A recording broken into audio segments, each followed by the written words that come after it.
Shola. And I am Joy Olu. Welcome to the conversation. Right, Ajibola did ask, how was your weekend? We do hope you had a fantastic weekend. Ajibola, did you find time to rest? Yes, I did. At least I was free for a day. And I was able to rest. Oh, okay. So at least you feel better now? Yes, thank you. Okay. Joy, how was your weekend? I rested a little. Just a little. I And wish you I could ate have as much some as more you time to can. rest. What did you say? You ate as much as you can. I don't eat much. I don't. Oh, I just eat little by little, right? Little. Okay. Was that the size you ate this morning? Did you see me eat this morning? Joy, you have eaten this morning. You are a woman of God. Don't lie.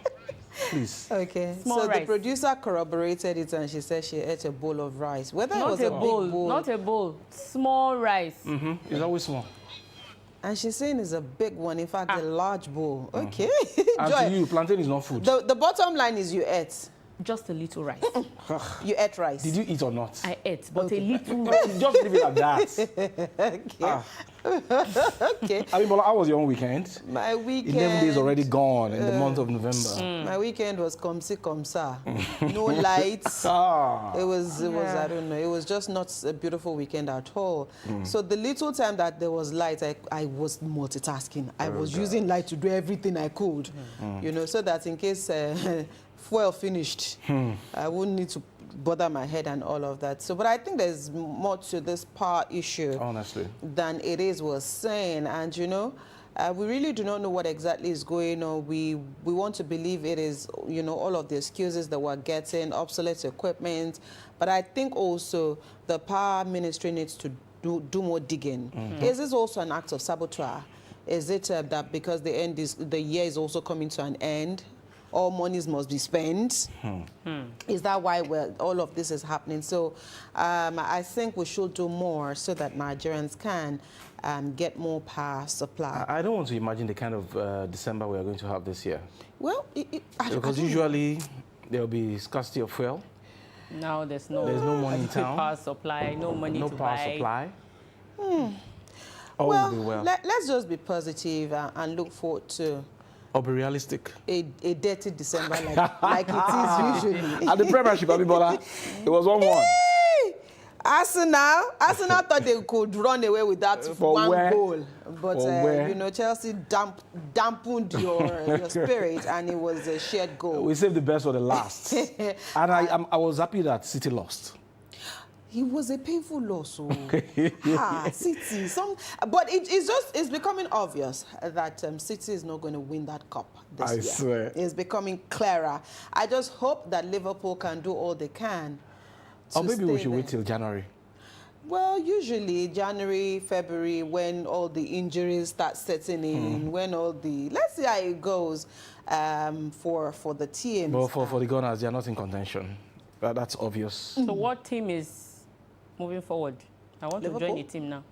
Liverpool is stopping the log now. Liverpool.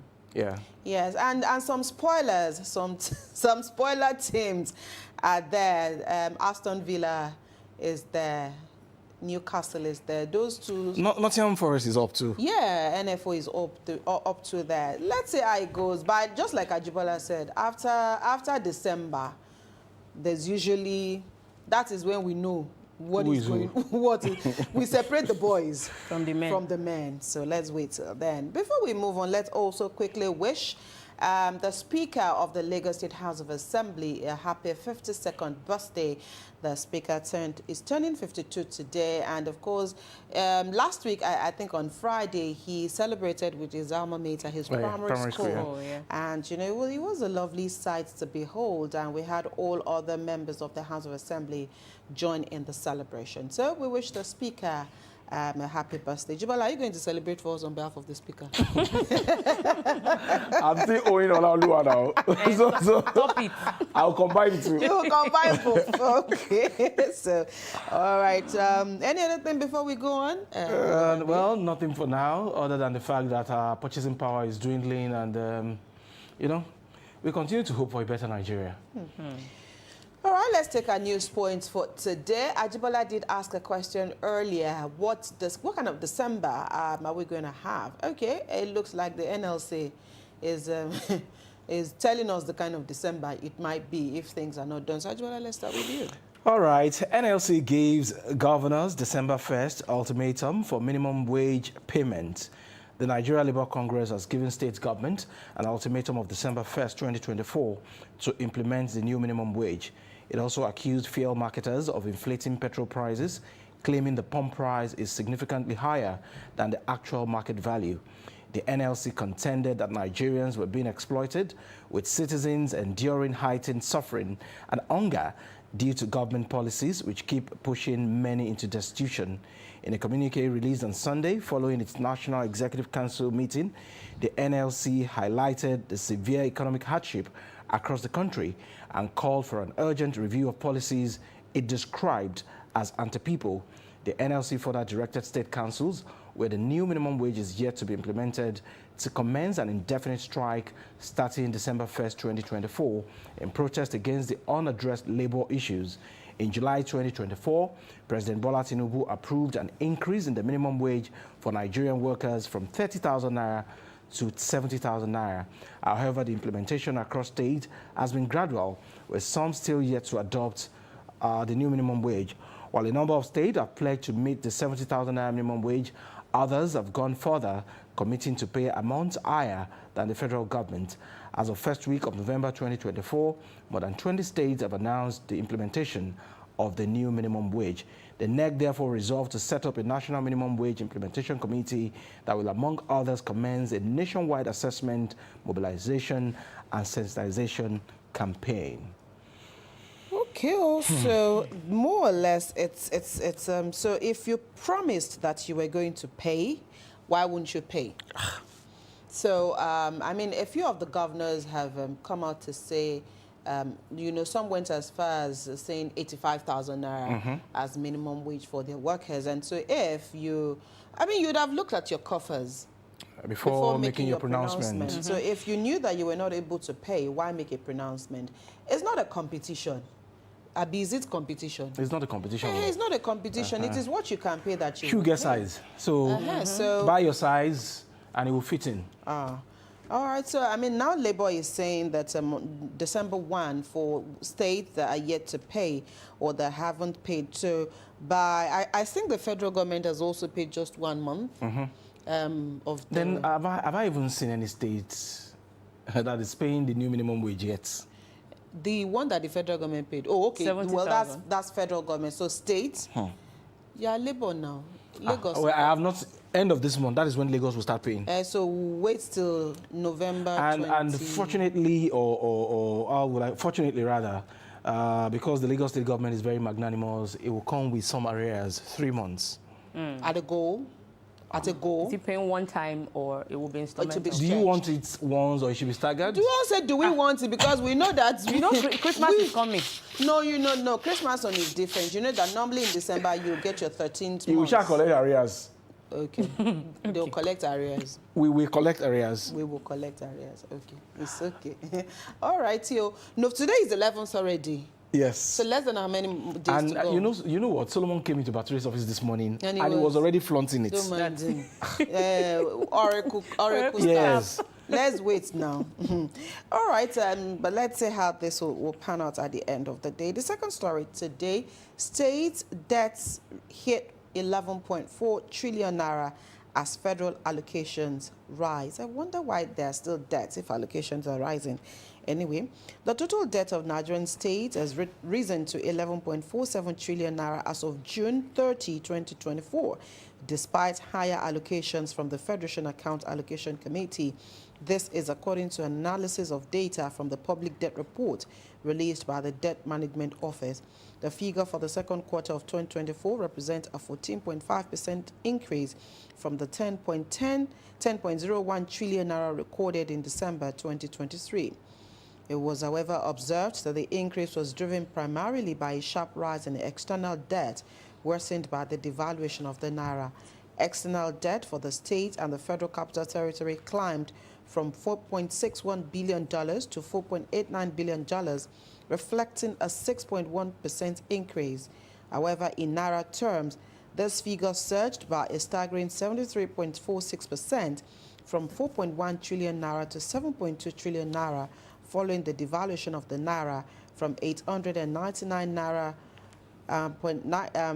39 kobo to a dollar in December 2023 to 1,470 naira to a dollar by June 2024.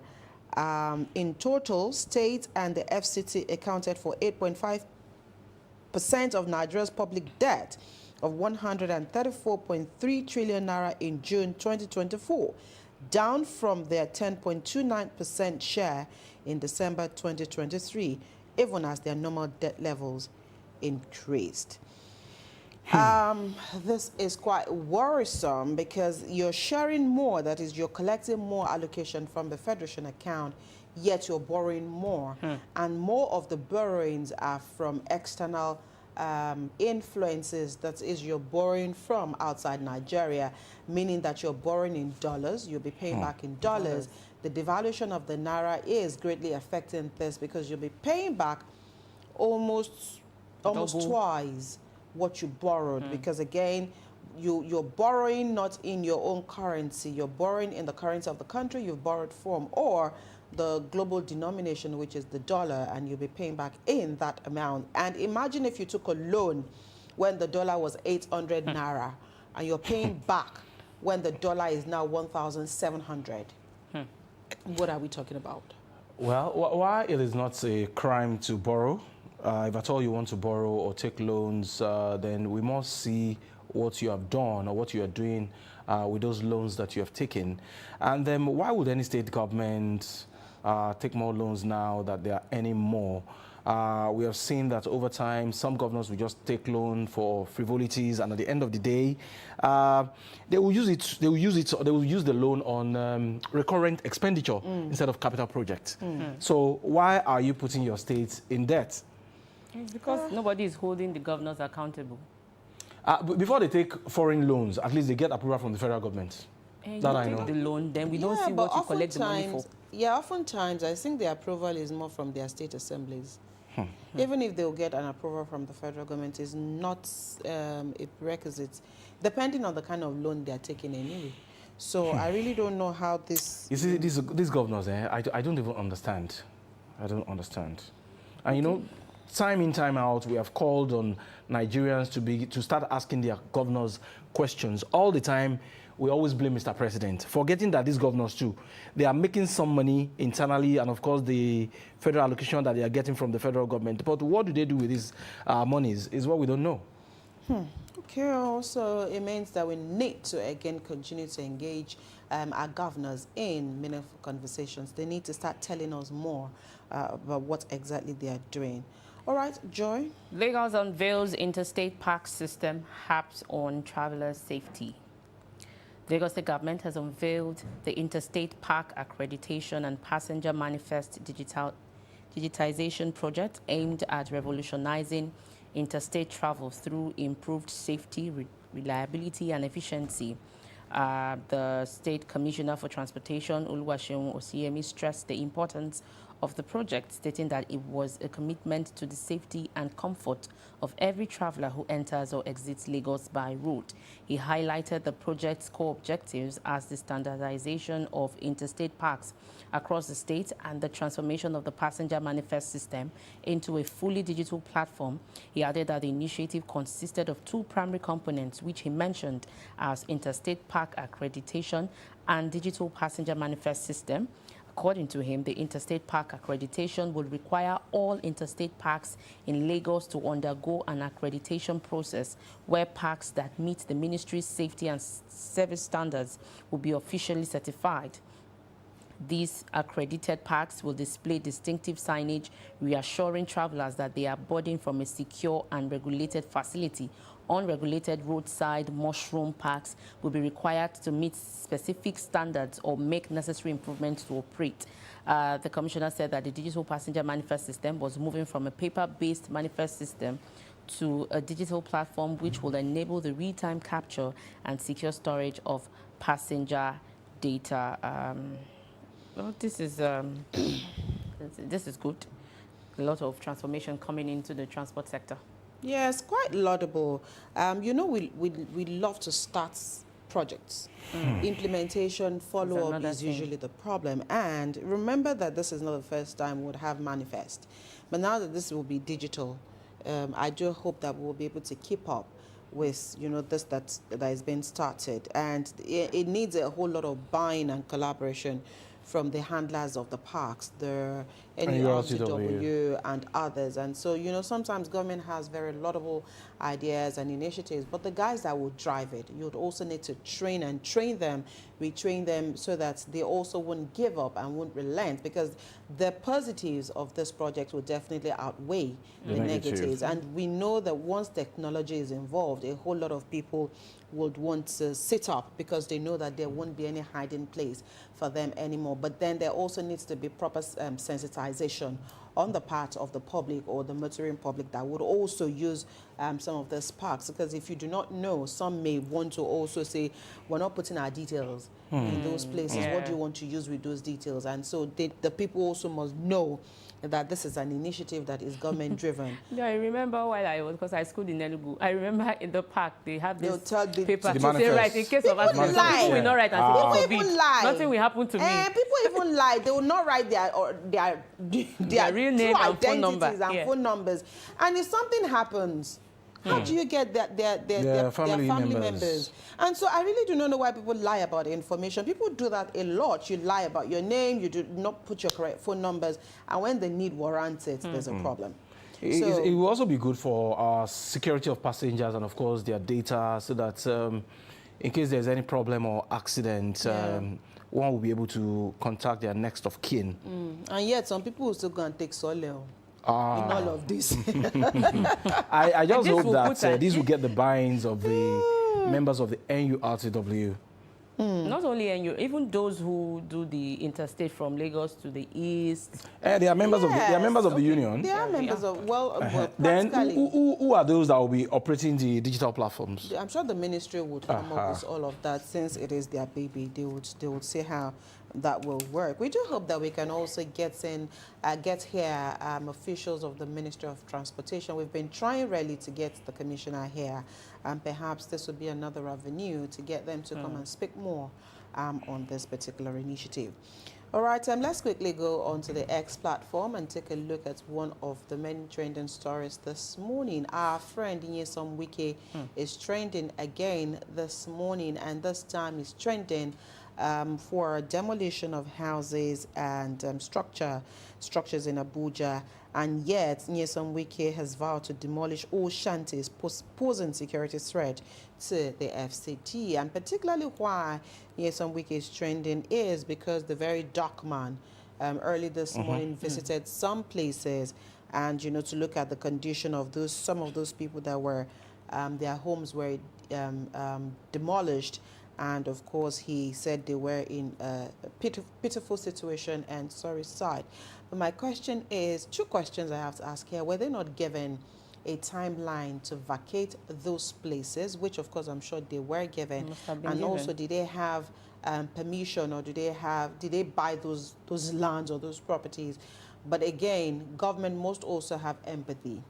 Government must also carry out, you know, some of these things with human face. And sometimes, yes, the people can actually push you. The people can actually want to damn all consequences and say, what will you do?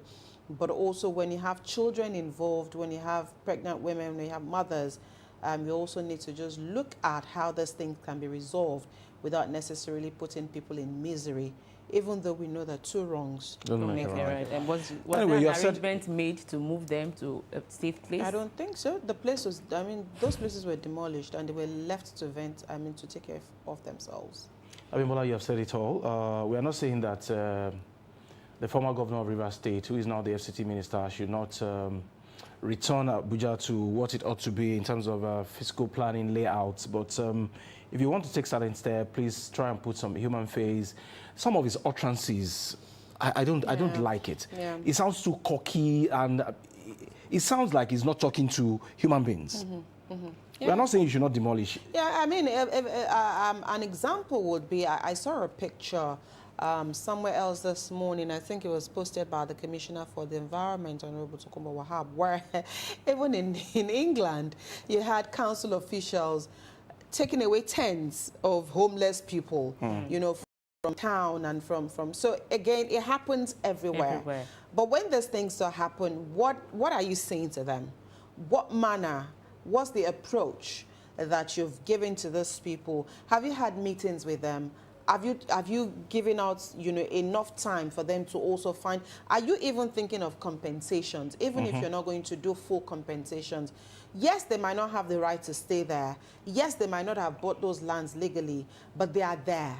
And something needs to happen, especially for those who have families there. So we must also look at how these things can be done with some kind of kindness. You must show empathy. And like Ajibola said, you are a government official. You must not be uncouth. You have to choose the kind of words that you speak to people. I know that humans can test your patience. We're all human beings now. Sometimes you push the limit buttons of people, especially government officials, saying that, what can you do? We're all citizens. We all own Abuja together. Hello. I mean, Bola, there was a press conference that I watched yesterday on a particular TV station on the Lagos-Calabar coastal road. Did you watch Umahi. it? Is it Umahi? Yes. Of which one? That woman?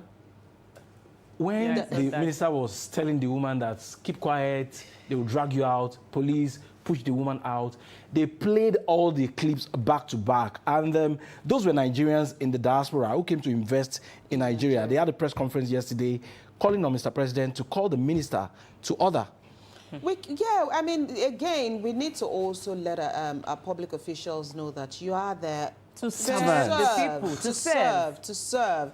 It is not a military era where you just command people. The people have a right to speak. They have a right to talk. They have a right to make known their grievances. And that particular woman, she was making a point. Honestly. She was making a point. She had a case. She wanted clarification. Her land was taken away from her. No compensation. And so, I mean, it was, you know, sometimes... The human face. Aside the human face, it was also a fantastic opportunity for the minister to have played a human's job there, and all you needed was to placate her. All you needed to have done, do you have your plans? Do you have your papers? Let's talk about these things. How can you say that they'll bundle her out? Is she a goat? You know, they always feel superior, like the people are inferior to them, and the Nigerian people are nobody. But when it is time for election, people that put you where you are, they will come begging. Cup in hand. Okay. This as well.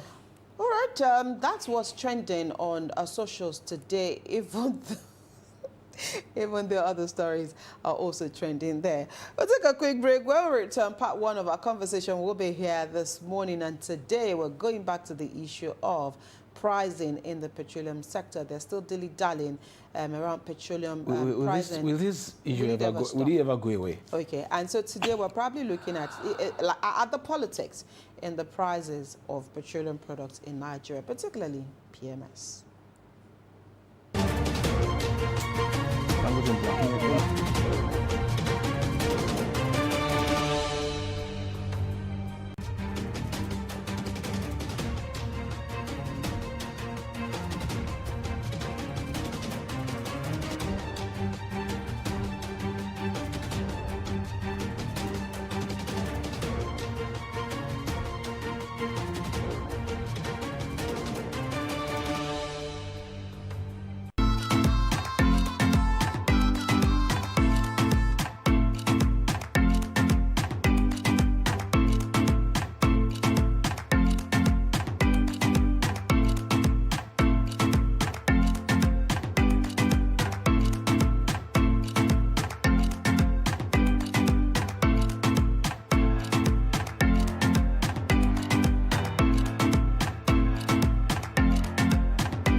A warm welcome back onto the program. It's still the conversation here on Lagos Television. Day in, day out, especially since the coming on board of the Dangote refinery, it's been one question or the other concerning the pricing of petroleum products in Nigeria. Are there inherent politics involved in this issue? We've heard it is a free market, therefore markets can be determined, prices can be determined by all parties in playing in the sector. But here we are at the moment, the cheapest you can buy petrol at the pump price is 1,080 naira. And it doesn't look like that is the end of the game. Where exactly will this lead us as the country? And the conversation this morning will be looking at the politics of prices in petroleum products. And of course, we do have a guest in the house this morning. And it was just schooling me about all of his many accolades. But this morning, I guess we'll just choose two. He's a political affairs analyst and also an expert in political science. I hope that's fine with you. Thank you very much for having me this morning. Okay, Jibola, don't worry. That other one don't worry, don't. Let's leave it at that. Razak, let's start this way. Not year in year, but issues around pricing in petroleum products has always been a problem here with us in Nigeria, especially with the advent of government administration at the federal level from one administration to the other. It's probably only during the era of Umar Yar'Adua that we had a decline in the prices of petroleum products. But since then, successive administration have been putting up the price 1 naira, 2 naira, 5 naira. And here we are today, 1,080 naira. And we've also heard, especially since the passage of the PIA, that we are now operating a free market and it's been totally deregulated. And if that is the case, why does it seem like the pricing of petroleum products is still far from, even a sigh of relief? Well, there are so many angles to this issue. Let's start from the precedents. I didn't remember the tenure of any president where the price of this product has come down. It did during Umar Yar'Adua. It did. Because it didn't stay long, it will have gone up too. Well, at least it's in history that the price came down during his tenure. Don't let us give example that has a capacity of taking us away from the solution. No, it's not. If Yar'Adua had stayed longer, the issue is correct. The issue is correct. I'm agreeing with you that the issue is correct. But what I'm saying is that if you are still long, it will have increased. Can we just look at the fact that, during his tenure, it happened. As analysts, I should tell you the possibilities. But then we can also assume that you were being preemptive. No, I'm not preemptive. I'm speaking as an expert in this direction. Oh, and the direction is that, the model we established for that sector, from onset, we have admitted that it is wrong. As long as we have a model where the access we have to local consumption is importation, we continue to have price surge, and it's going to continue to surge up. It's not going to fluctuate. Fluctuation is when it comes down and goes up and has that chart. And the reason for it is simple. It's a recurring decimal to admit that people do business want to make profits. But you have to design a model that will not traumatize the citizens in terms of how much the prices of product is. Oil and gas sector has a very, very dangerous terrain, even more than drugs, other drugs. The license to come and trade in your own country is a license that they have, and they use to disrupt the economy of countries in the world that are producing oil. They have similar challenge. But the way they come out of it is that they made sure that there's a provision for local consumption, which is the missing link here. We have a similar problem in other sectors, which is the power sector, the national grid. How can a country as big as not be having a national grid? When scattered all over the country. There are things we can apply to generate power for ourselves. Water for Lagos, wind for somewhere, gas for somewhere, sun for somewhere. God forbid, if you have issue with Cameroon and bombs are national grid, we are in darkness. And which is what's happening. So there must be devolution of power in the power sector.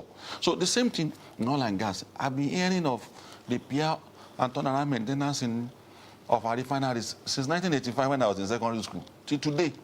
This gives us an inclination that it is important to create a lot of flags for people who are sabotaging that sector.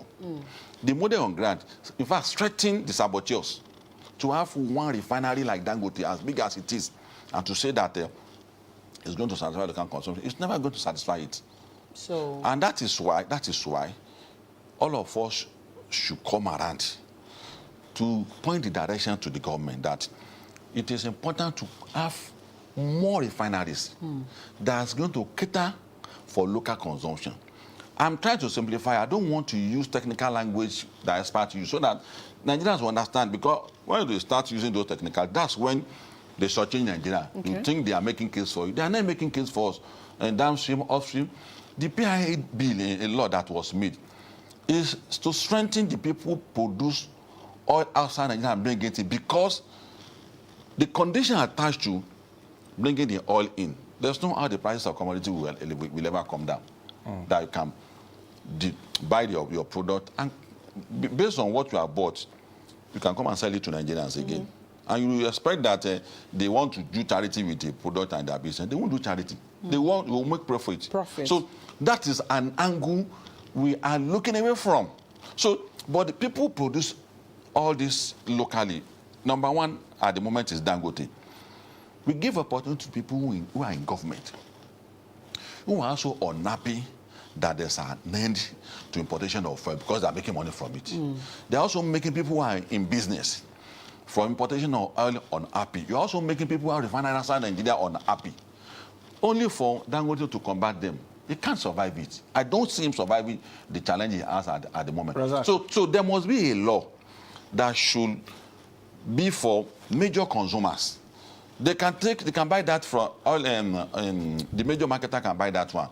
Mobil, all of them, Cornell, they can buy that to satisfy institutions. But for me and you, which should be the major focus, the primary focus of the government, we can buy our own from Dangote, we can buy from modular refineries from state. Any bogus analysis anybody is giving us that this is the way out, it's a deception. In fact, anybody that is encouraging us to lead people to continue to bring fuel inside in the name of free market economy. There's no free market economy than the citizens of Nigeria. Razak, There's no free market economy. The government over the years had not been prodigal, would we have been at this level that we find ourselves? And that is one. Saudi Arabia is a major player in the oil industry. They import as well. So the market is liberal. You cannot stop importation. But the local producers are not one. It's not only Dangote. And that's the direction I'm going. That there should be more local producers. It makes it easy for people to sabotage Dangote because it's only one. There should be modular. There should be state. Had been responsible and fix all our refineries. The direction to be responsible is where we are going. And don't keep open those refineries again. Since 1985, what are we refining again? Let's leave it aside. Let's talk about... Heineken Lukbobiri had promised us time in, time out that, okay, first it was July, September, December, and up until now, the Port Harcourt refinery is still not working. And you're still asking me that how can they be refined? Yes. How can they be repaired? That was a promise made by government. So I should believe somebody else. Let's take difficult decision by not looking in that direction again. Oh, he doesn't know what he was saying? Yes, that's what I'm saying. That don't look in that direction. The serving minister does not know what he was saying. Yes, he's serving us. And if he's taking a wrong decision we have a right to supervise him. How did he know it was a wrong decision? Since 1985 to date. Do his due diligence before coming out with that statement? Since 1990 date, 1985 till date. Would it be, what new thing did you want to do that other people have not done? So would it be appropriate or would it be as a way of finding solution, then government can sell those refineries to the private sector rather than keep them if government is not able to work to make sure that those refineries work? Because again, like Jibola said, we've been promised time and time again. This year, what surround those old refineries? You can't unbundle it all. And what has happened since 1985? Why do you think, what if private investors think they can still make use of those refineries? there are paucity of funds in the country today. From government? From government today. Right. And if the government wants to sell that refineries to private sector, the condition that we attach to will be very, very porous. How? Properties of government has been sold in the past. What comes out of it? You see the way it ends up in private pockets. But there's an easy way out. Which is? Which is modular refineries. Agreed. Encourage states, any state that cannot stand on its own, keep looking at federal government to come and fend for it again, should collapse into other states. We must begin to talk seriously to ourselves if we want to have our country. State must have refineries. See, if we are not looking at a strategy to push back the saboteurs we are in for it, don't make it easy for them to be able to impose themselves and be able to decimate us. If you have government institution, private sector, and then no proper person will come and buy your refineries from you. Don't let me tell you that. If you're even saying that, Because if they want to buy, they will have bought. They will have bought. Dangote is doing his own refineries. Yes, but Did they put them to use? They bought it, but the contract was reversed. It was reversed. Did they put them to? That's what I'm saying. This rigmarole. Let us get our information right. This rigmarole. They bought the refineries. You want us to do the rigmarole again? They bought the refineries. But it was reversed. Reversed. So you want someone to buy it again and reverse it again? If it will make us have fuel, it's been happening like that since 1989. Okay, so 85. Razak, let me that has made the pattern since 1988. That's the point I'm making is that the direction you are taking us to, we have been in it for 20 years. So if you're now proposing that perhaps... To look away from it. Yes, look away from those 4 refineries that have been moribund. Yes. And then probably go into modular refineries as a means, to an end. Yeah. And also now you're suggesting, or you suggested a while back, that perhaps states should take up refineries. At the moment, states are still not... They're not even giving us the best. They are setting their priorities wrong. So if you now say that states should take up... Don't give pull to governors. So, Lagos is working. Do the people in Lagos have 2 heads? But do they have 2 heads? Just 1 state of the 36. That should be, then we begin to look at that example then. What makes it work? What makes it work is they are proactive. They have a focus. States will begin to have focus too. Yeah, but then rather than have states... So 70,000 salary, and we know what you are collecting as an allocation for every month. You can't pay. You can't do it. So what can you do as a state government? What can you do? Tell me what you want to do as a governor of the state. Okay, all right. I'm not the governor, so I cannot... So you are making case for them. Yes, as we speak presently, we are making case for the governor. If they say they can't have refineries, they can't generate light, they can't provide security, they can't produce oil. So what do they want to do? Rather than have them set up refineries, can they face lights?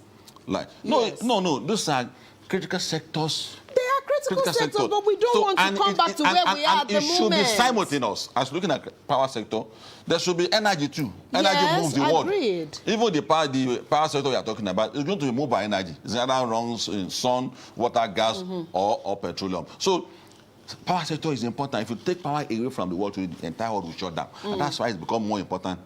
And people give numerous excuses. How can we be taking the crude oil from one end of the country to the other? But you can take vessel from 5,000 miles away to come and sell petrol in Nigeria. It's not refined. Do that one. The one that is refined, they call petrol. You import petrol too now.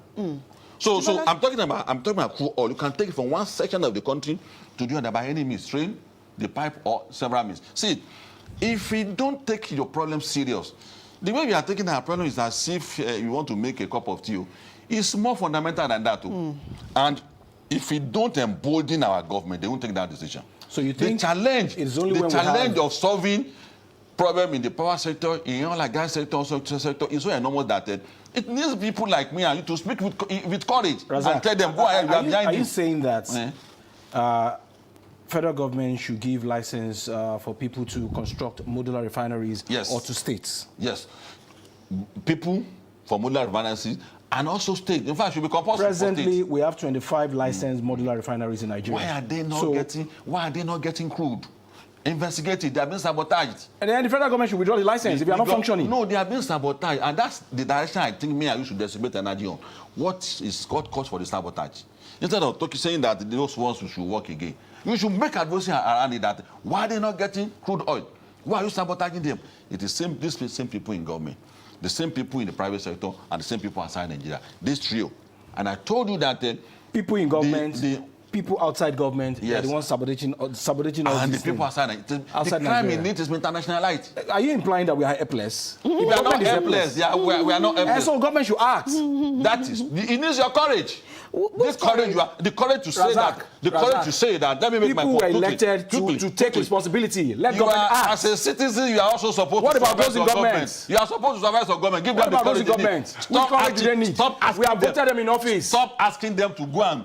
We have voted them in office. They should act. The way Razak. to act is Do when you know what Nigerians are feeling at all? Razak. I feel it too. Right. I feel it too. I Is doubt that- if you are. No. Oh, by saying that we need modular refineries. Is that Razak. We have licensed modular refineries. If they are not 90% working, of people, federal government should withdraw the license. 90% Federal government should they are act. going to fall into in the same trap. And I'm telling you the reason why they are going to fall in the same trap. What we need to do is to have the courage to The tell our welfare of the government people that and the security of the people Razak, is as the important to me constitutional as right you do. of the government. Also, I It's don't written in disagree the with that. constitution. I don't disagree with that. Let government act. I don't disagree with that. Okay. And The people will not act for the government. Let the government act. what I'm saying is that don't encourage government to do the wrong thing again. Which wrong Which thing? is The 4 refineries is a wrong decision to be looking We are there. talking about modular Okay. now, not the 4. Fine. No, so why is not working? Razak. I'm not in. Razak, let's Okay, come let me back. listen to you. Let's come back to the fact that you have said the 4 refineries at the moment, government should look away from them because they're Completely. not working. And then Jibola raised a question: if you have modular refineries at the moment, we have 25 licenses of those refineries, and they are not meeting up to expectation. They are not. It's not as if they are not meeting expectation. So what That are- is what I don't want to So hear. what and are that they- is what you want to disagree So with. wait, so what are they not doing? What the reason is because they have been sabotaged. Okay, that's what They- you're saying. Yes. That they are being sabotaged. Yes, So and what is the difference between They are being not giving them. They are not sabotaged giving and them. They are meeting not. up They are not to giving expectation? them. They are not giving them. Who is not kudos. giving them? The institutions, the oil and gas institutions, they are not giving them. And let me tell you this, except if you don't want to listen to it. See, the cabals, which all of us also know that they have capacity to run the government down. The technicalities of governance indicate that any government that wants to take on them will need the citizens. So Razak, Sorry, are the quickly, let me cabals make this bigger point. than government? They can be bigger than So at the- government. and so some. this They particular can be bigger than government. And situation, some. if the This is cabal- not the first government that they are having that Listen, this kind of challenge. Razak, so if the cabals are bigger than government, They then can't why be bigger do than the we- government. Why do we have a government? That is why we have the people. And that is what you are not you don't want to admit that the people and the government can be bigger than the cabal. Because the reason they will give you all those protests that are happening in the country has to do with difficult policy of government at times. So we must bear in mind that if you want government to go to that direction, any kind of incitement that will come after it, we should be careful. That is as a result of the policies this government is embarking on. So, in going headlong with this cabal now, we have to stand behind our government. Nobody should incite us against our government again. And we want to do a protest. No, we have something at stake first. Let us resolve the problem we have in the oil and gas sector. Let the government speak out. What is their challenge? Why are they not giving them? What is to stopping define? government from speaking out? You said let government speak out. What is stopping government from speaking out now? Because you are not looking in that direction. By now you are saying it now. What is stopping government? By the time you say it And what now, does the Constitution say about, by the time, Jibola, about the responsibility of government? Jibola, don't create a crisis of perspective for this discussion. It's not a crisis, Let me it's my explain- opinion. Let me explain what I mean by that to you. And this is the research that Jibola, I've done. Jibola, Razak, that what is the what responsibility of is the government? outcome of your research? What is the responsibility No, of what is the government? outcome of your research? In terms of security and welfare. And what's your research? You are saying that government is helpless. It's an indictment. No. That's an not the point I'm indictment. making. You are putting words into my mouth. If government is You are helpless, putting then government in my let mouth. government leave. Jibola, don't be angry at me too. I'm not angry. I'm not angry. You didn't vote for me. No. I am I'm not analyzing. Are angry. you an elected? People I voted am analyzing. people into office to I act. am analyzing, and people. Let them take responsibility. People who come here not that like the courage to tell you the truth too. That's that. Me, I will tell you the truth. Razak. But don't be angry at me. I'm The not point angry that- at you. Now, I am get not my angry point. at you. Jibola, get my move- point. let's move this Get my point. The conversation anger in forward. you too is also boiling. It's not a matter of anger. But wait, It's a fact. let me tell you the truth. Anybody that tells you are going to come out of where we are in the immediate is deceiving you. And don't Okay. deceive yourself. Okay. We are not saying we are We are coming not out going to come out immediate. of this immediately. Let government Razak. act. Anything we want to do is experimental. Get that too. Razak, listen. If anything I So we continue suggest to experiment, right? until we get it right. Oh, we must wonderful. have that courage. We must have that Wonderful. courage to put up right experiment. Let The experiment the of 4 government have the refineries. courage. Let the government have The the courage. experiment for 4 We have voted them refineries. in. The experiment for 4 refineries is wrong. Razak, listen. What we should look at is modular refineries. Then we Fine. then ask. So, I mean, The question you are fantastic. asking you is have, that, you have proposed the solution. Yes. That the best way forward right now is to embrace modular refineries. Yes. And we've identified the fact that at the moment we have 25 licenses or 25 modular refineries that should actually be working. But at the moment, they are not working or they are not even moving up to capacity. And the point you've raised is because they are being sabotaged. Yes. They are not getting the crude they should be getting. And then we are saying to you, or we're not pointing it out, that shouldn't that be the role of government to ensure that these guys get their crude?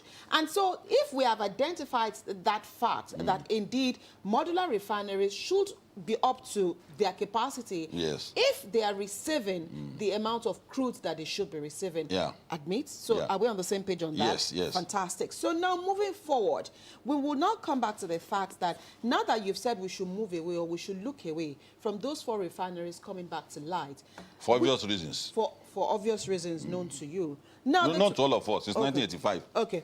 So the modular refineries at the moment, 25, coupled with the Dangote refinery that we have, global prices is also there.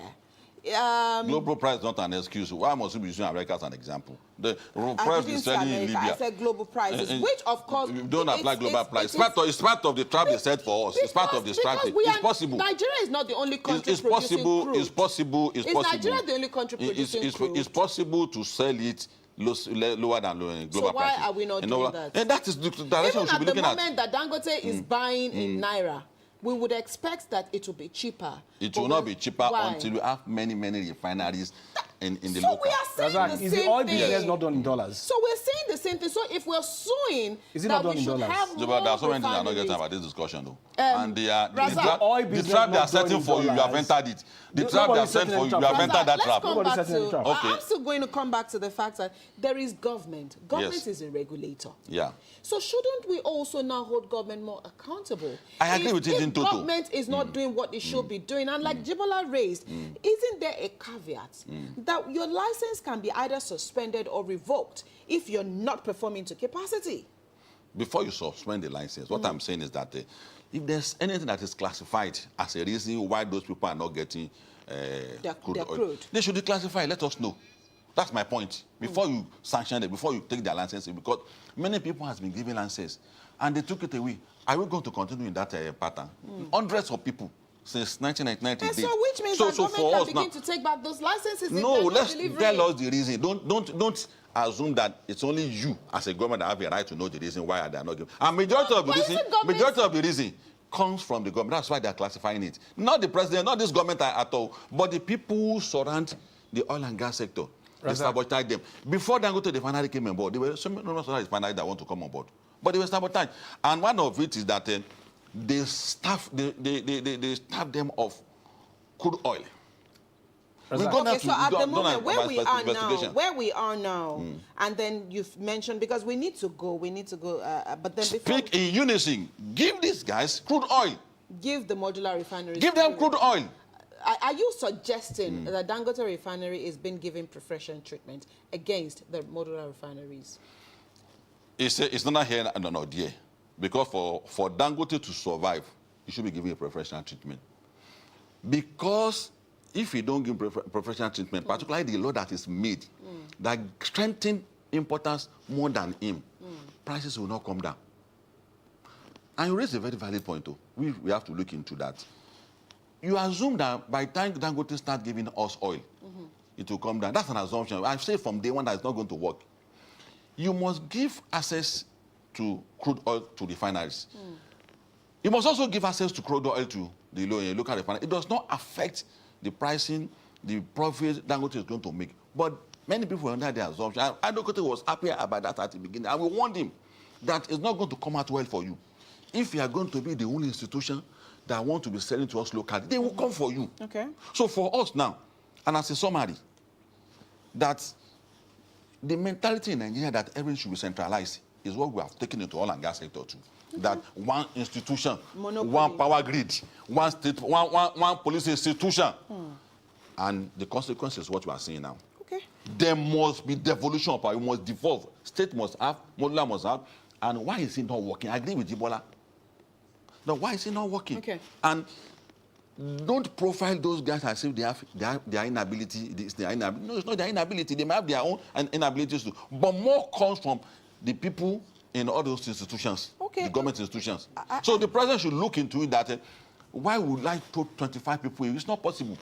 Yeah, to it's say not that about throwing them only away, those 25 are not working. Also ensuring he needs two people that will be truthful to him, to be able to tell him the truth that, Your Excellency, it's because they don't want them to work. Okay. Which is the position I've hold. Okay, that's your position this morning. I was going to ask It's a popular position. That means that they don't want them to work. It's a popular position. It's in town. It's not only me.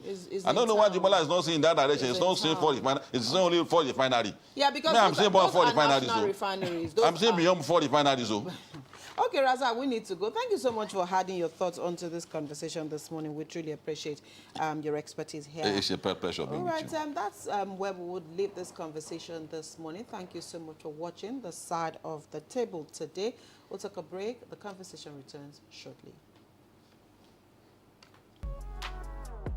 The views expressed on this program do not represent that of the producer, management of Lagos Television, or the Lagos State Government. They remain the perspectives of those expressing them. Thank you for staying with Lagos Television.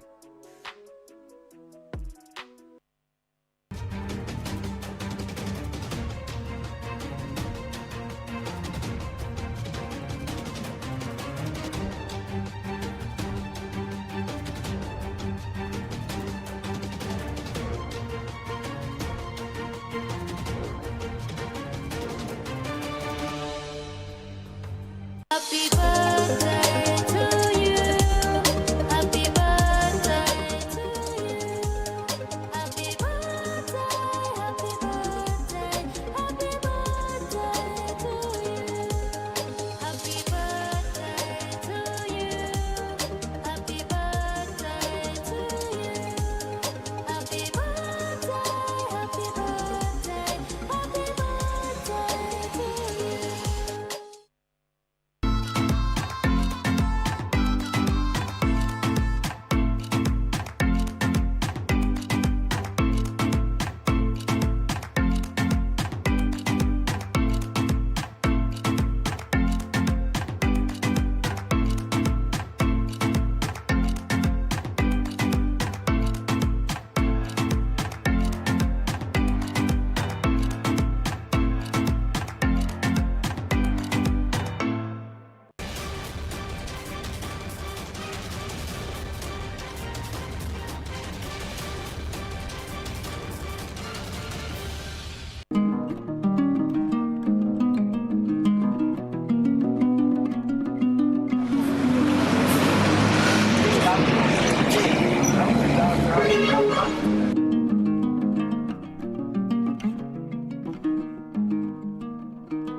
Lagos State now. I won't lie to you. I can't remember.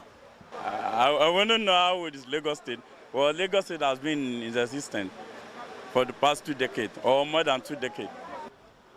I can't really remember all these Lagos states, but from what I can say, Lagos has been an ancient city. Around probably 50, 56, 57, I guess. 1969. No, go to your record now. Shot born in 1969. You know, when you go to calculator, you tell you the age.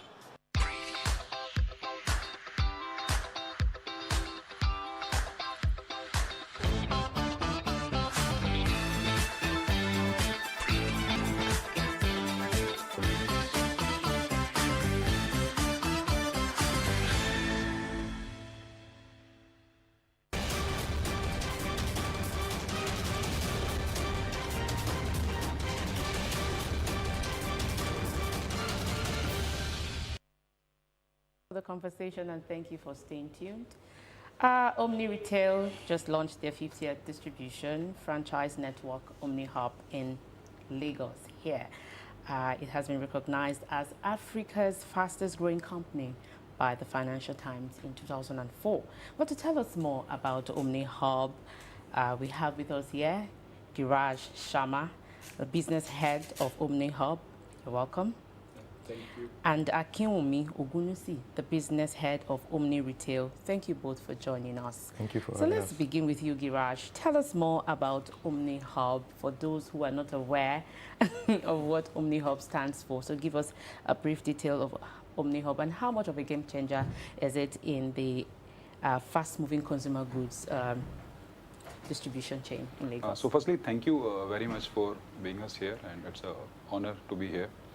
So OmniHub is a tech-enabled platform who actually empower the new age entrepreneurs by plugging into our network of network, which is under the umbrella called Omni Retail.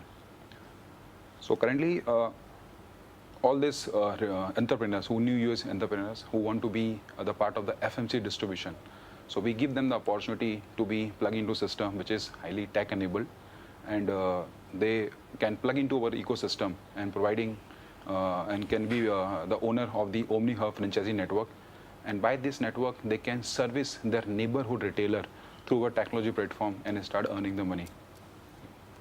Okay, that's quite impressive.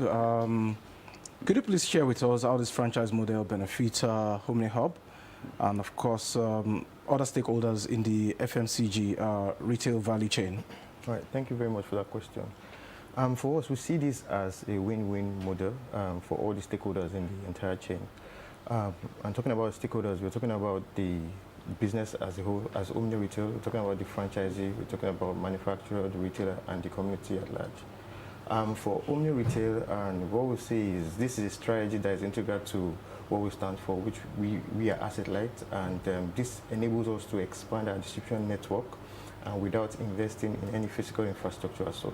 And again, it's integral to our strategy.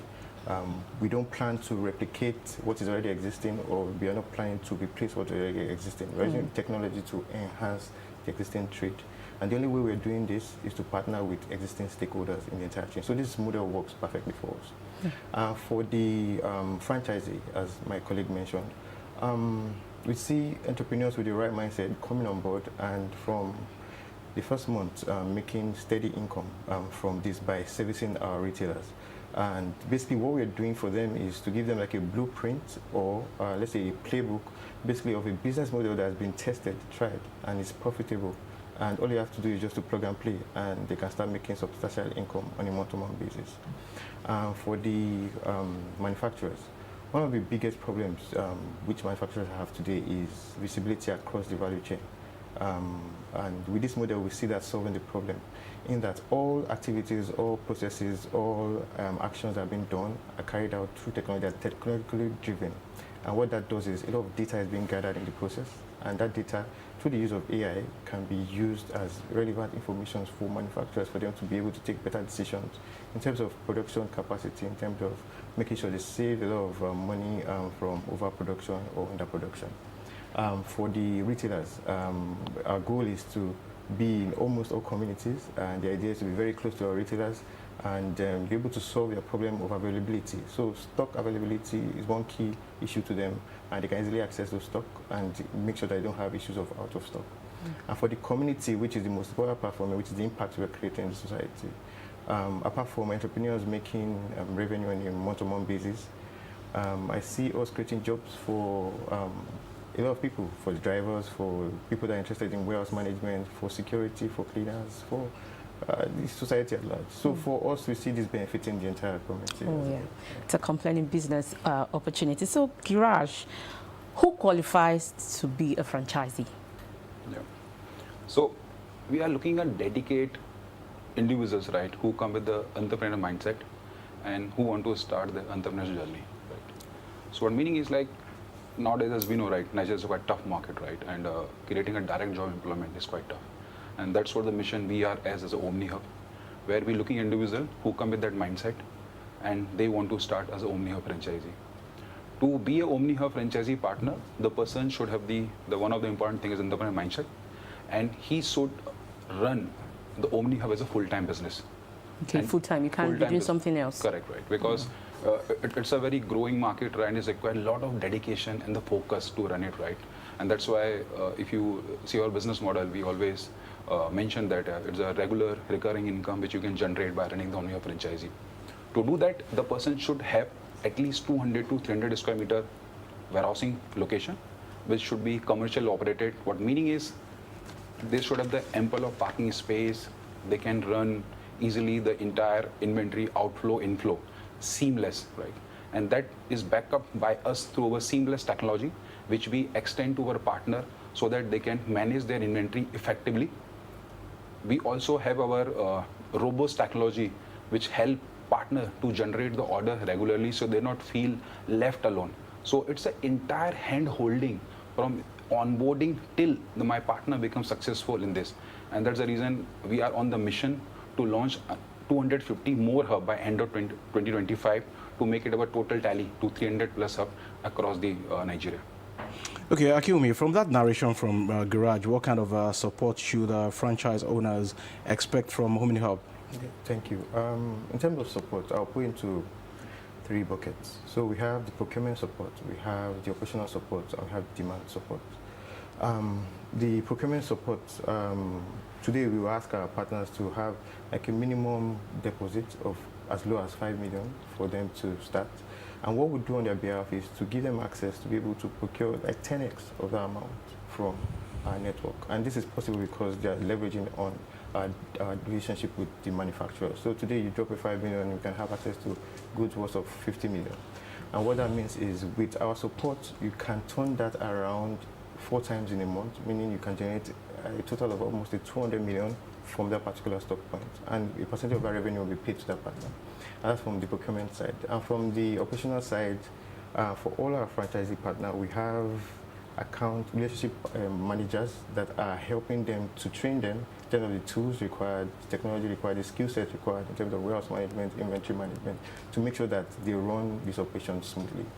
And the last part, which is the demand part, so we would plug our demand engine into this model too as well. So the idea is not just procure goods, but also we help you to sell those goods. So in terms of marketing support, we'll be there for the partners.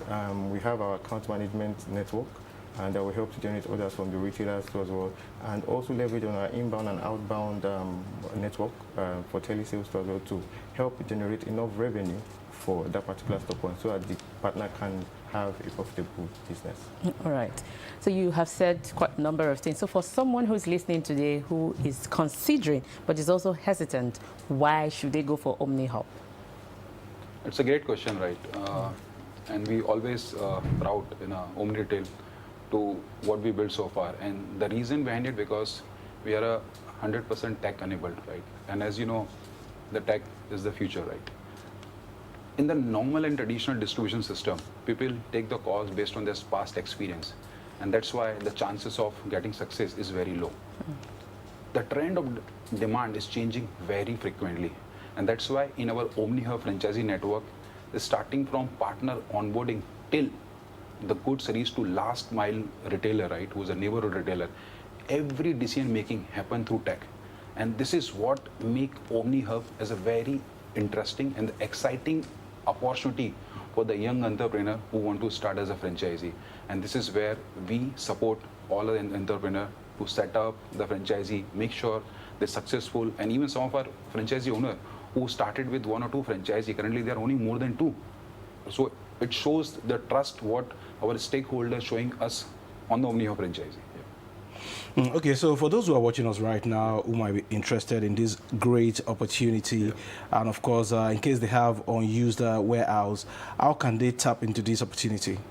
Yeah, again, a great question, right? So all the user who currently watching, right, and if they have the commercial space, like I mentioned, within 250 to 300 square meter, and if they are willing to invest in the opportunity, they can visit us on our omnihub.africa website, or they can reach out to us on 916-998 and 4386. That is our direct hotline, where they can talk to our support team and they will help them to for the onboarding process.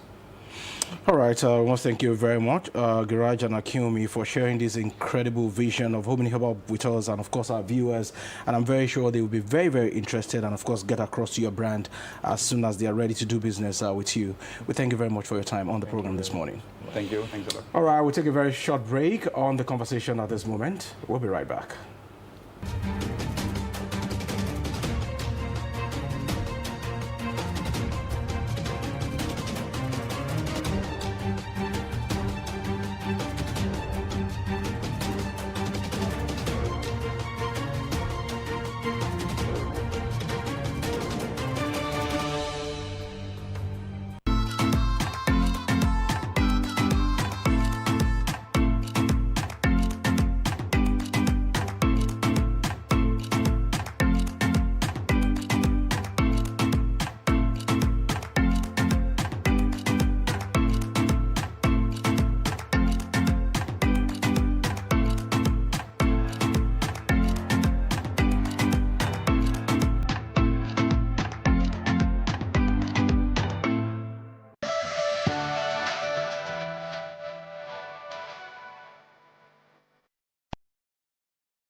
Since 1999 to date, so the development is really improving. So you can see the templates in which all the past governor and the present one are following.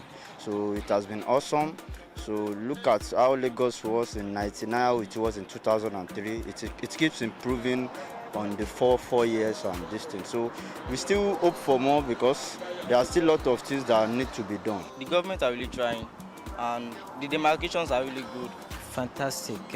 Looking at development in Alausa, there's been a lot of maintenance culture.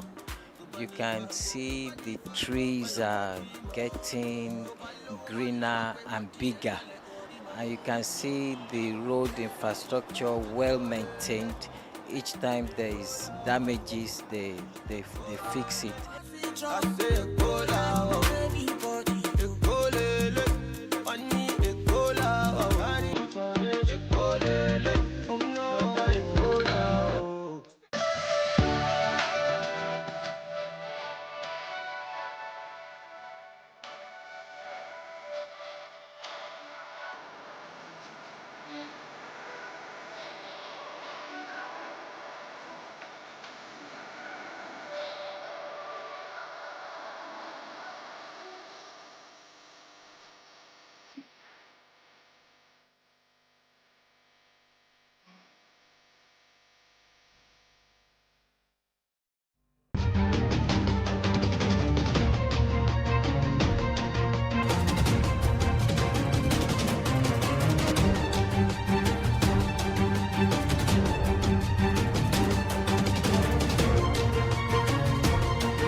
It is still the conversation, and we are moving into the second section or segment of our conversation today.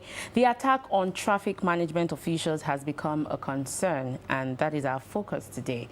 These officials are tasked with the responsibility of maintaining order on our roads, and yet now they face escalating threats to their safety. Joining us on the conversation is Olugbenga Sanyolu. He is a social commentator, and he will be discussing the increasing rate of attack on traffic officers. You're welcome, sir. Thank you. Good morning, Joy. How are you? I'm very well, thank you. All right, let's begin this conversation this way. So for us here in Lagos, we have the last man. Of course, we still have some police officers who are on the roads. But what do you think is the public perception of people concerning the traffic management officers on our roads? Well, good morning, Lagos. Good morning, Nigeria. For me, or people conception concerning the traffic management on the road, they believe that I think government should be able to do more about the traffic on the road, especially on Lagos Road here. And the way people handle things about the way they see our traffic officials on the road matters a lot. And they believe that having the traffic manager on the road, they should be able to do the needful on the road. That's the way I see it. Not you now. I mean, people's perception. I know. Okay. Oh, I mean, on the road? Yes, people's perception of the last man officers on the road.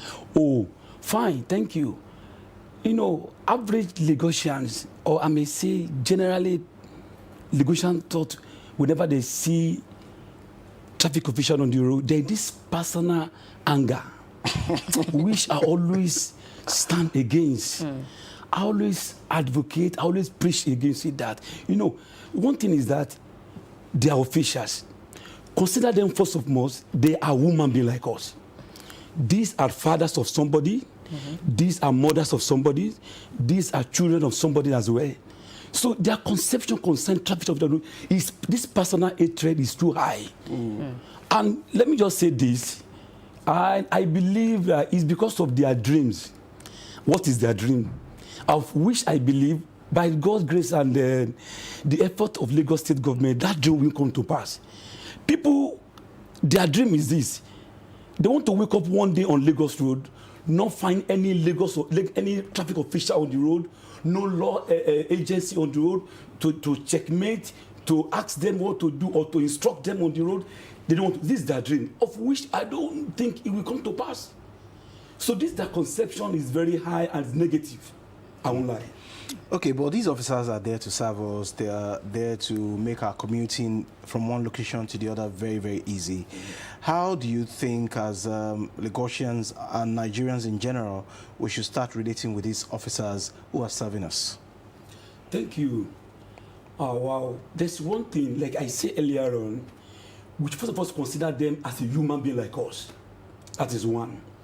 Then two, we should relate with them as normal human being as well. And again, in other way around, they should know that they are there to serve us. Like for instance now, about 2 months ago, I was in a place we are discussing about how will Lagos look like when we have, let us take away all the officials, traffic officials, laxman, let's take them away out of Lagos Road. Let's just see how Lagos will look like, of which I know Lagos State government will not concur with that, and they will not allow that. Let's look the way it will look like. They are there to serve us. They're there to, I mean, their primary assignment is to ease in the traffic, congestion on the road, and make all motorists, go to their destination freely. Okay, there are laws in Lagos State, like you rightly cited. Are we always hostile towards these people because we want to break the law and go scot-free? There are laws, traffic laws in Lagos. Yeah, but people are not willing to obey. Why? Some people. Yes, as you say, some people are not willing to obey. Why? Because of their lawless attitude. And when they commit this law, they want to go away with it. This brings about the attacks. So whoever they want to stand their way for them, not to go scot-free, not to go away with their offenses which they have committed, they want to do everything possible to make sure they bring that person down so they can go scot-free. Okay, I see that you're an advocate for the traffic officers, but that's Wow. good. But you know, You think so? okay. So, but you know that when you have good eggs, there are also bad eggs. So there are some traffic officials that are overzealous. Do you understand? And they put it into their actions on the way. So what do you also have to say about that? Because somehow this has also contributed to the task that they get. You are right, Joy. You see, even among the disciples of Jesus Christ, we still have Judas. And don't forget, even not only in the Bible, we have the Judas. Even in the family, we have bad eggs. We popularly call them bad eggs. Like I like the way you put it. You said the overzealous. Now, when we talk about the overzealous, there's no way we not find them, even in the family as well. There's no way we not find them. Why? Because the word we use is very right, overzealous. And sometimes this brings about the attacks to them. Why? And I know Lagos State is kind of... You can see something that we have on the screen now. Yes, yes. Now, it is a fact as well. Now, I know, but sometimes you can't, because of the overzealous among them. No, it's just like when we say we have one bag or two bags among the agency. Do we now need to write off all the entire agency? No. But I know Lagos State. No, go to Lagos State platform. You see how many officials that have been sanctioned for misconduct among the public, among the motorists. Go there, you see among a lot of them, they are there. We can't do with this bad thing. But I know the hands of the law. We surely get over on them. As time goes on, they are in family. They're in churches, they're in mosques, bad eggs, overzealous. But as Lagos State continue training and then, making them to know the danger in overzealous on this assignment. Because this is very dangerous anyway. Because when you're overzealous, when you do more than you are sent, you are kind of exposing yourself to danger. Like what happened the other day now. So how do we find a meeting point between the agencies of government who are trying to control traffic and ensure free flow of traffic and Lagosians? How do we find a meeting point for them to coexist? And aside from LASMA, we also have VIO. And those ones, I'm not saying all of them are bad. Their approach sometimes can trigger something bad from the side of the motorists. And the other day, we saw what happened in Lagos, where a Danfo driver had to burn his own vehicle. Petrol. So how do we find a meeting point so that the two of them can exist together peacefully? Thank you, Yuvala. God bless you. You see, there's one thing we have to build. It's called relationship between both LASMA, VIO, and motorists, especially the public. Why? Because we have to establish a woman feelings relationship. Now, like I used to tell people, if you're an officer, you have to consider that this job I'm doing, you have to know how to communicate with people, understand the nature of job you are doing, and know how to communicate with people. Like, okay, let's take for instance now, you are a LASMA official, you are being on the spot, working.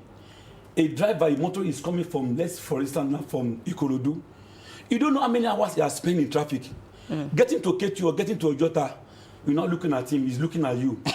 He's looking at you and saying, if you cross my path, look at me and say, look at the way I would just, you have to understand the nature of the job that this man that is coming. I don't know how many hours he has spent in traffic. The next thing is to just know the way to relate, to accommodate, to relate. My brother, good morning. Even though you have committed any offense, know the way to talk to you. Understand their psychology. Thank you, my brother. Thank you. Understand them. How are you? Like me now. Wherever I'm going to, whenever I'm driving within Lagos and outside Lagos, whenever I come across any official on the road, whether you ask me to park for my paper or for any other thing, the first thing is I will engage you in greeting. I will exchange greeting with you. How are you? Good morning. How is your family? If you have anything you want to ask me. But our officials have to understand this. Lagosian. Now, there's a lot of things that cause this attack. Number one, lack of woman feelings.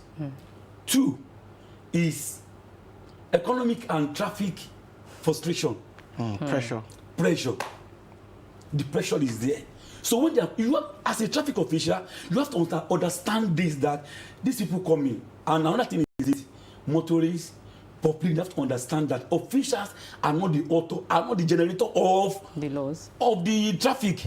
Okay, but while you're saying that, the traffic officials to try to understand the drivers. Yes, on the road. Why can't the drivers as well also understand that these officers might have been under the sun or the rain 24 hours, 12 hours, 14 hours, and they're also, there's also under some kind of pressure as well. Their part. Thank you. I've been engaged in such before, even up to now.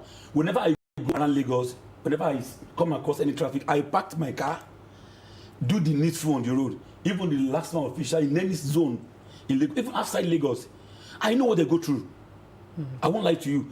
They'll be under. Okay, like the other day now, I was going through Ikorodu Road. Then I called a traffic manager.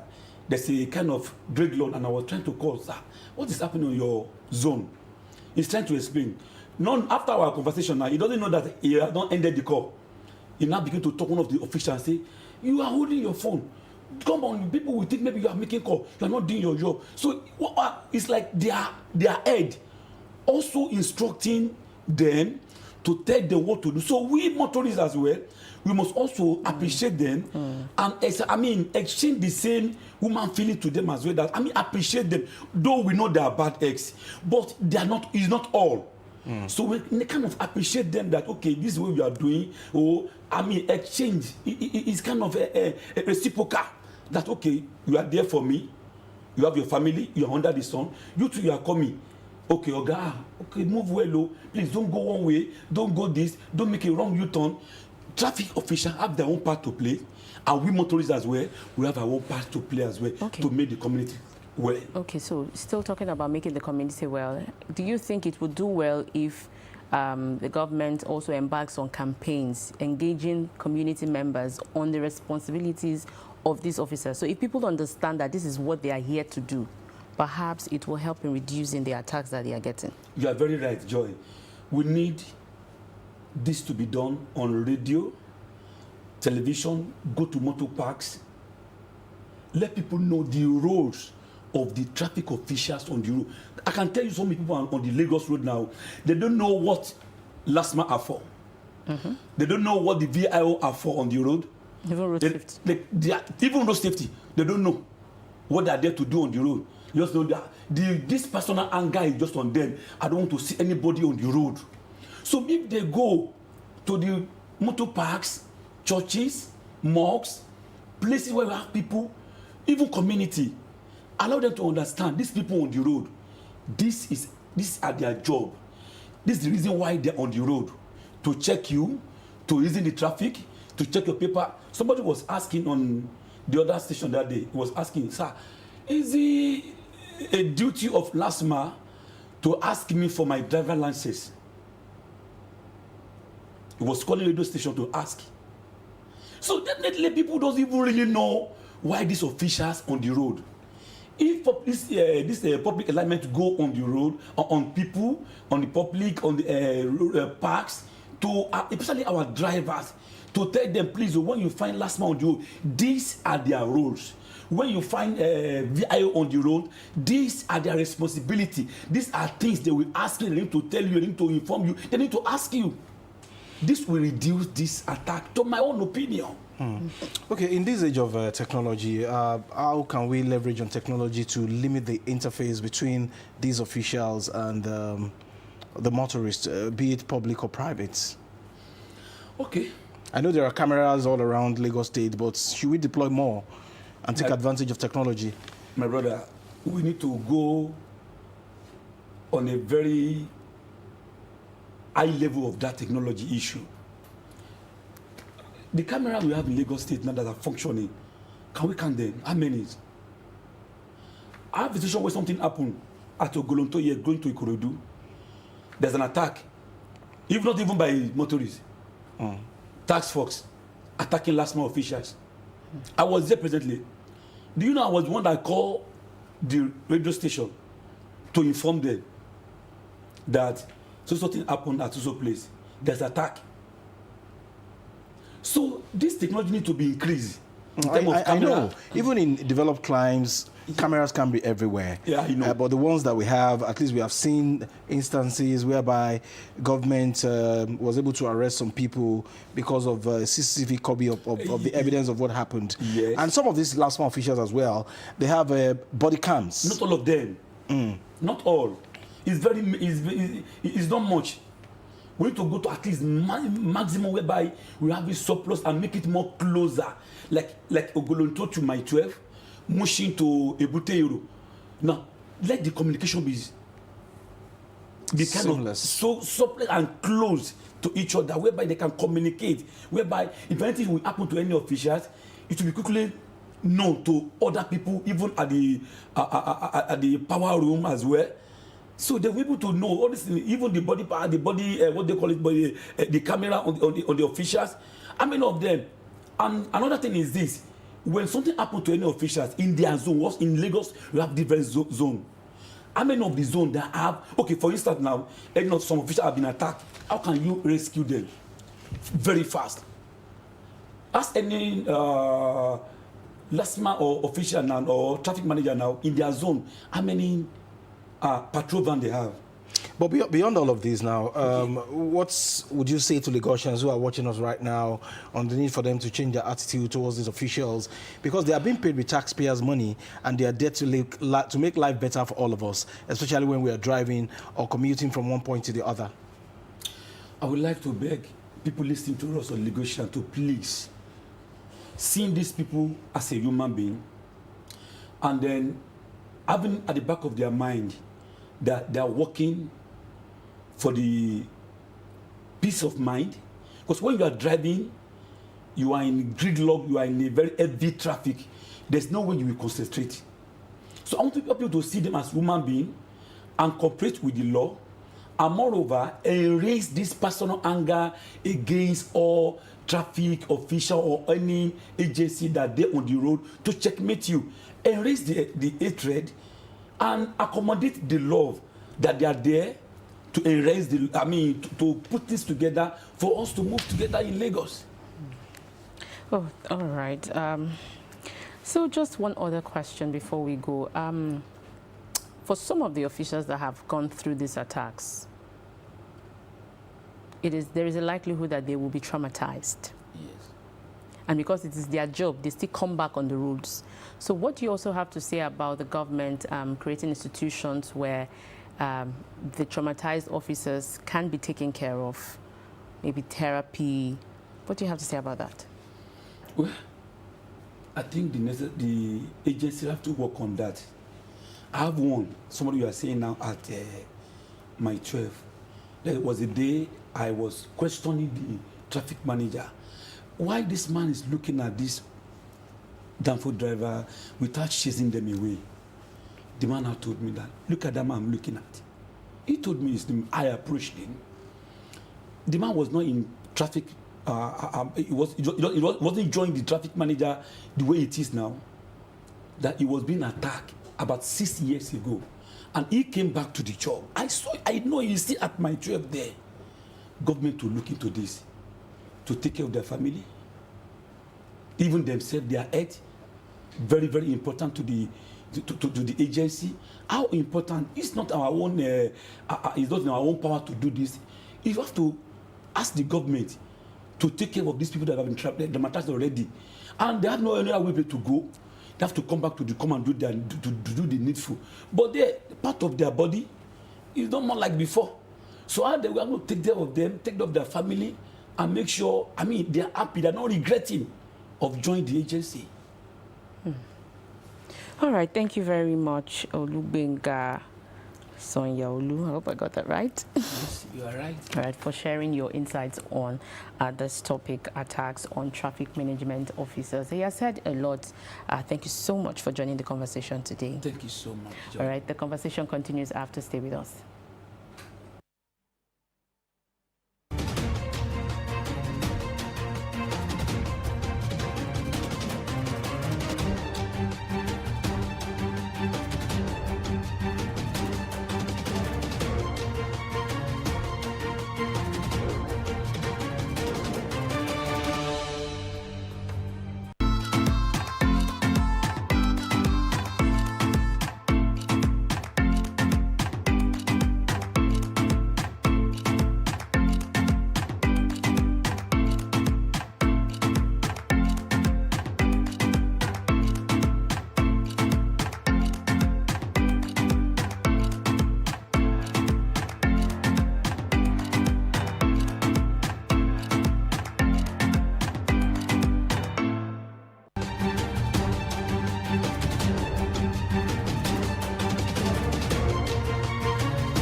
Let the conversation continue.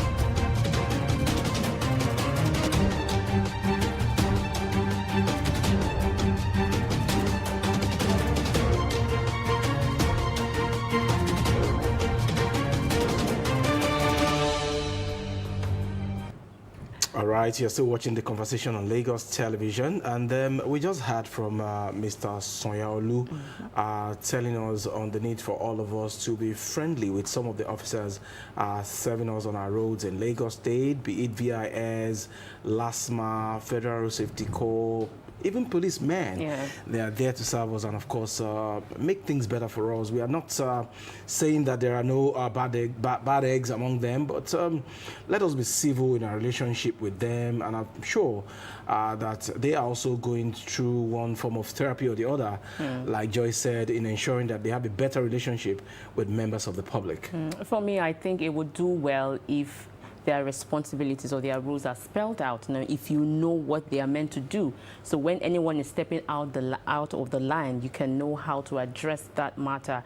But again, they are there to serve us. They are there to ensure that there is order on our roads, and it would do well if we also support them in getting their jobs done. I'm saying we should support them, but then, Abimbola, have you had any nasty experience with VIO? Because sometimes when I see them... This one that you have become VIO. Did they do something to you? Well, I'll maybe not, VIO, maybe not necessarily, but with LASMA officials will just be the fact that I just think that there's a need for them to be more, there's a need for them to be constantly reminded of their training. There's a need to constantly let them know that, yes, you can arrest people, or so I think they must also know that their main role is not about arresting people. That's why I think they should spell out their It's rules. actually about traffic control and ensuring that the roads are free. And in the midst of, while doing that, and then if there's an infraction, they can then arrest. But I think they have this mindset that their major work is to actually arrest people or to lure people to commit a crime. That is not their core responsibility. Their core responsibility, and like the name suggests, Lagos Traffic Management, you're supposed to ensure that the roads are free of all impediments and not necessarily going all out to arrest people or, just cause some kind of hardship. And that's why sometimes the people get angry and just want to revolt. But if you talk to them in a civil manner, even if somebody has done wrong and then you correct, your main aim is not to arrest. At least do some form of awareness. When people ask you questions genuinely and they don't know the road, don't lure them to go and drive on a one-way and then you stand in the front of the car and say you have committed a crime. If I had known it was a one-way, I would not have gone on it in the first place. So deliberately, you should be out there to correct people from, doing the wrong things and not just generally being on the road and being vindictive and saying, I must arrest you today.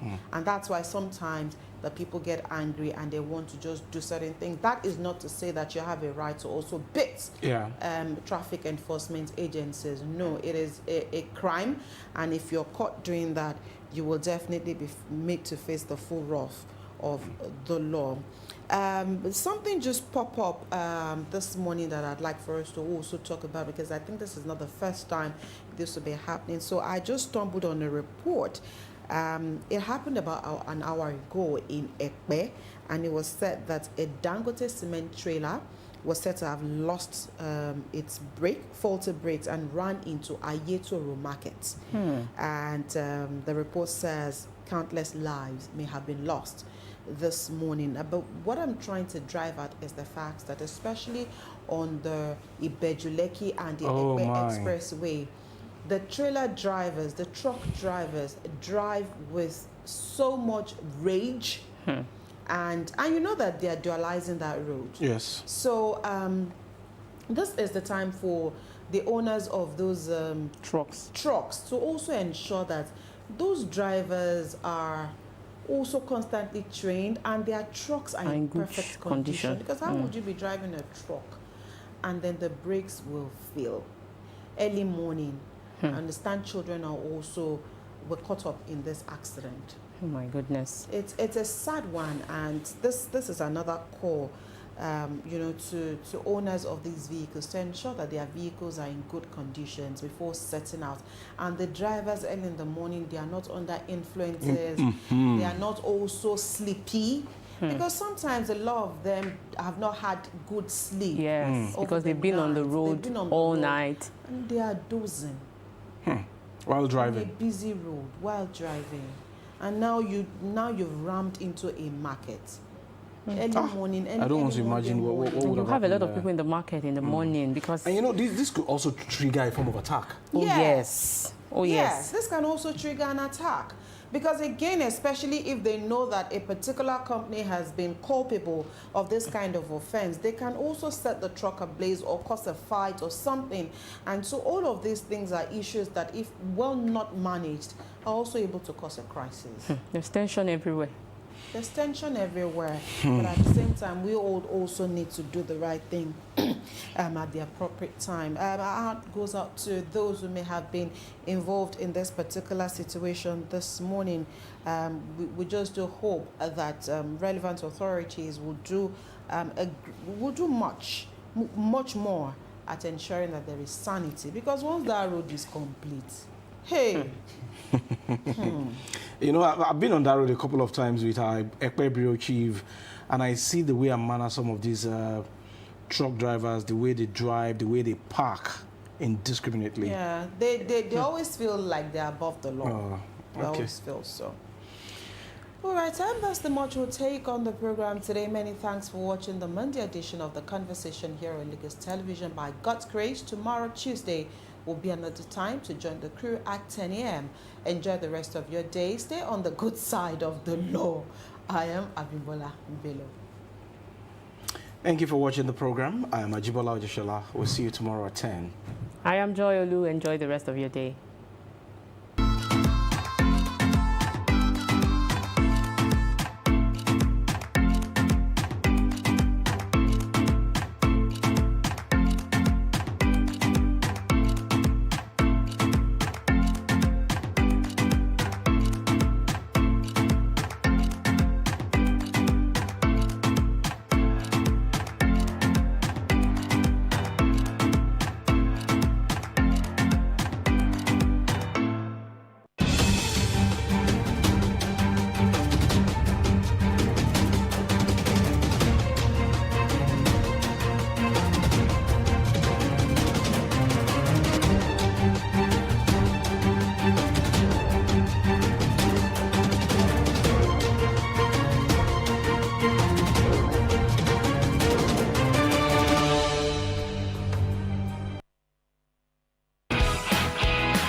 Must commend ITV8 television for the regular sensitization that has been going on their channel, raising the consciousness of our people on the issue of kidnapping.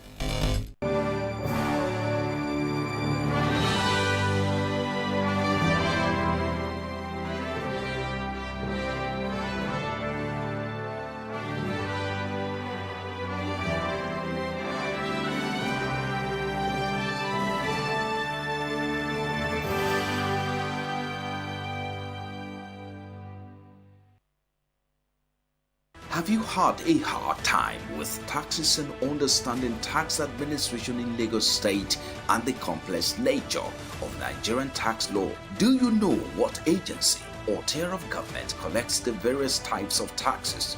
Have you ever found yourself asking any of these questions? Join us for your favorite program, The Tax Talk, your infotainment program.